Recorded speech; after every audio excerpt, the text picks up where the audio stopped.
Vous êtes de plus en plus nombreux à nous suivre et à participer à l'évolution de la chaîne Afrique N24, et sincèrement nous tenions à vous en remercier. Nous lisons tous vos commentaires qui enrichissent le débat et vraiment nous vous demandons de nous soutenir, en aimant les vidéos pour une large diffusion, et pour continuer à avoir une ligne éditoriale indépendante, et vous proposer de nouvelles émissions toujours de plus en plus enrichissantes. Ne restons pas passifs, soyons actifs. Merci et à bientôt. Conférence de presse de la dynamique pour la majorité du peuple, DMP.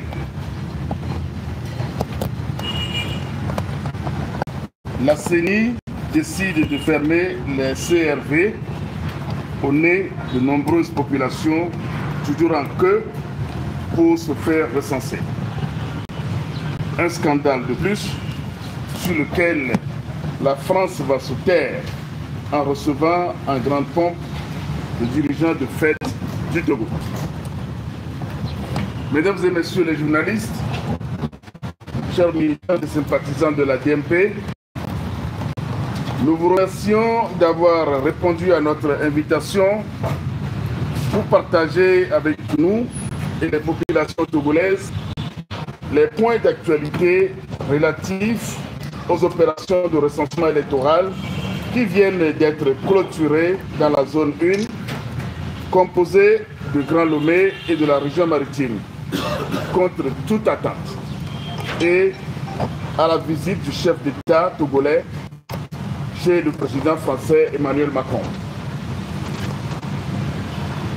Les opérations démarrées le 29 avril 2023 dans la zone 1 sont arrêtées hier lundi 8 mai 2023 à 16h par la CENI, alors même que beaucoup de nos concitoyens étaient encore dans les rangs pour se faire délivrer leur carte d'électeur. Cette situation est d'autant plus scandaleuse que durant les 8 premières journées préalablement fixées par la CENI, avant de les porter à 10 pour les opérations d'enrôlement des électeurs, aucun bureau de recensement et de vote BRV dans la zone 1 n'avait des amplis.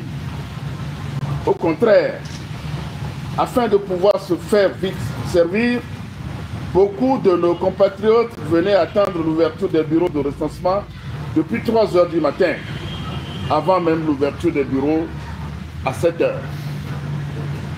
Malgré cet engouement, ces efforts et cette volonté affichée des populations pour s'inscrire sur les listes électorales, force est de constater que la CENI et ses démembrements n'ont pas été à la hauteur des tâches qui leur sont dévolues. Ils ont plutôt travaillé dans le mépris du droit et de la dignité des Togolais. Le bilan de ces 10 jours de recensement peut se résumer comme suit. L'impréparation généralisée du lancement des opérations qui a entraîné des retards de plusieurs heures, voire toute une journée dans presque tous les CRV. Les pénuries récurrentes des matériels de recensement, à savoir les fiches d'enregistrement, les encres pour les imprimantes, les papiers pour l'impression des cartes et même l'essence pour les générateurs électriques. Le déficit criard de compétences techniques chez plusieurs opérateurs de saisie recrutés pour la cause. Des manèges de corruption et de favoritisme observés tout au long de la durée du recensement. Des inscriptions d'étrangers parfois déjouées par des citoyens qui ont exercé une vigilance remarquable. Tous ces facteurs, à l'origine d'une lenteur généralisée observée dans tous les bureaux de recensement et de vote, ont poussé la DMP et plusieurs autres partis politiques, excepté l'UNI, à exprimer leur désapprobation et à demander la prolongation de la durée du recensement qui est finalement accordée pour 2 jours. Les opérations ont été plus catastrophiques durant ces 2 jours. Tout porte à croire que la CENI a pris cette décision malgré elle. Les attitudes des agents recenseurs et les responsables superviseurs frisaient presque qu'un sabotage organisé. En effet, Durant cette période supplémentaire de 2 jours, les pénuries se sont accentuées et les CELI ont carrément brillé par leur inefficacité ou inaction dans la fourniture des outils de travail aux agents recenseurs.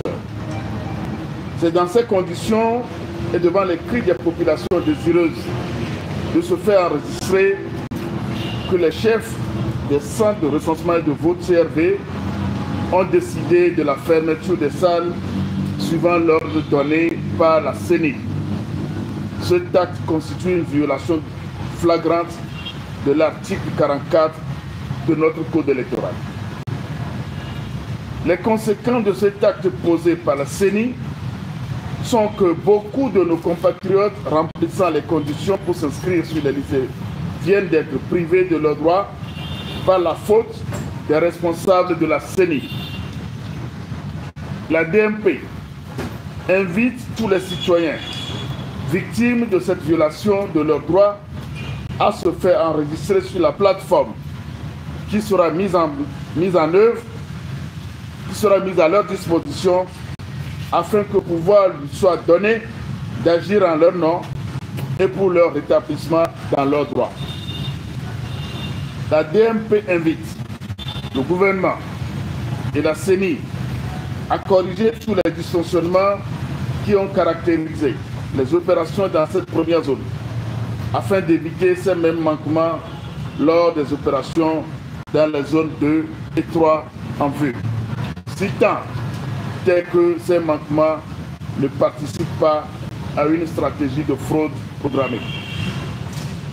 La DMP exige que la CENI reprogramme les journées supplémentaires dans la zone 1 concomitamment ou après les opérations dans les zones 2 et 3 pour permettre aux nombreuses personnes privées de leurs droits dans la zone 1 de s'inscrire.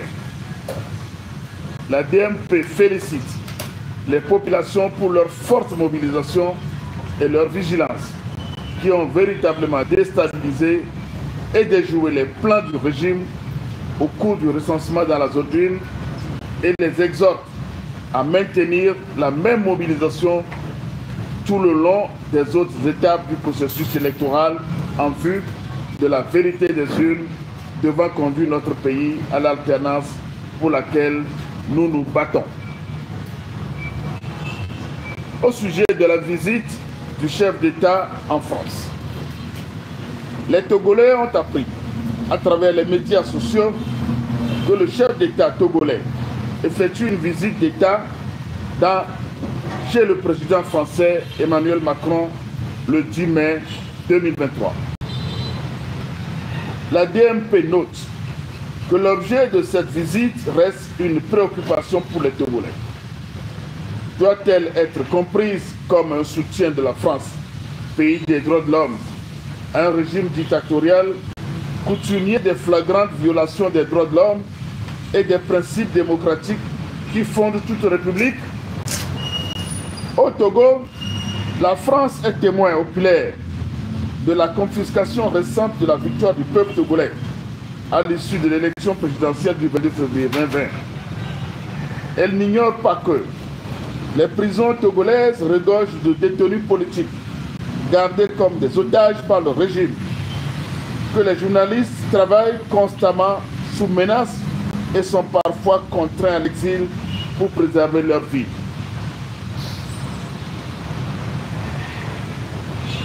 Que des enseignants qui revendiquent leurs droits sont emprisonnés et licenciés en masse.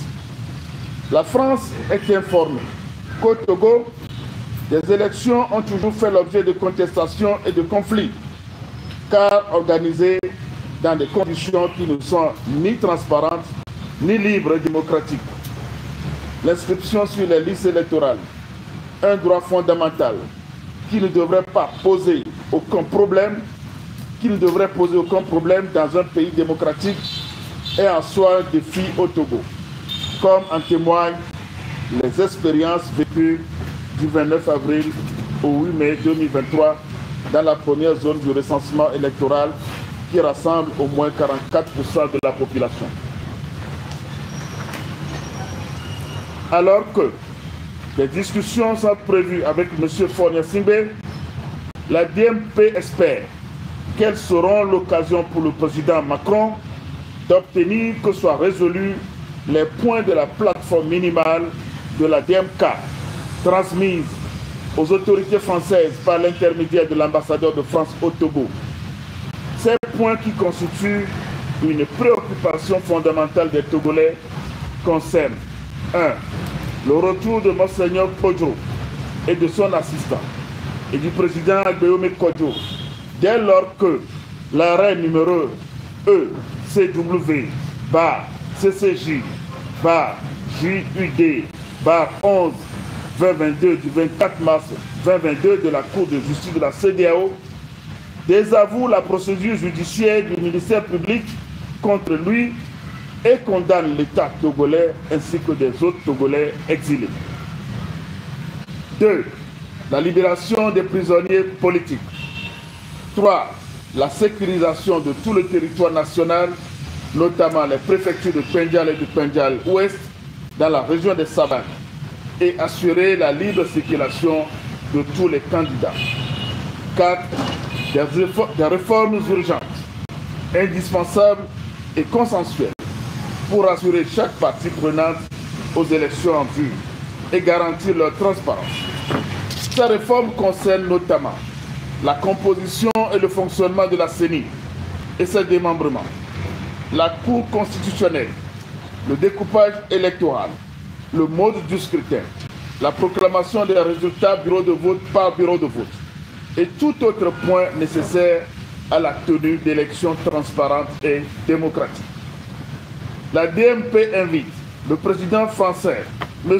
Emmanuel Macron, à saisir l'occasion de la visite du chef d'État togolais pour régler avec lui et pour toujours la question de l'alternance à la tête du Togo pour laquelle les Togolais ont toujours voté dans leur majorité.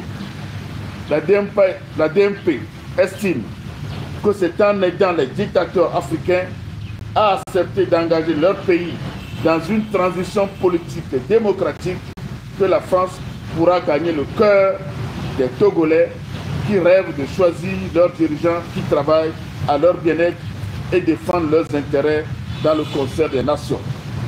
Fait à Lomé, le 9 mai 2023, la conférence des présidents. Je vous remercie.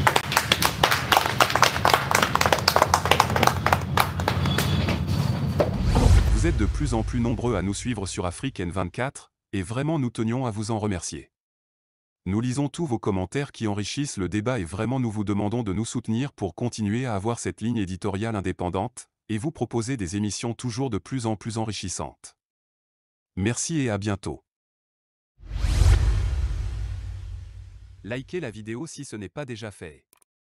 Laissez aussi votre point de vue en commentaire. Abonnez-vous et cliquez aussi sur la petite cloche de notification pour ne rien rater de nos prochaines vidéos. N'oubliez pas de partager aussi la vidéo et de la liker.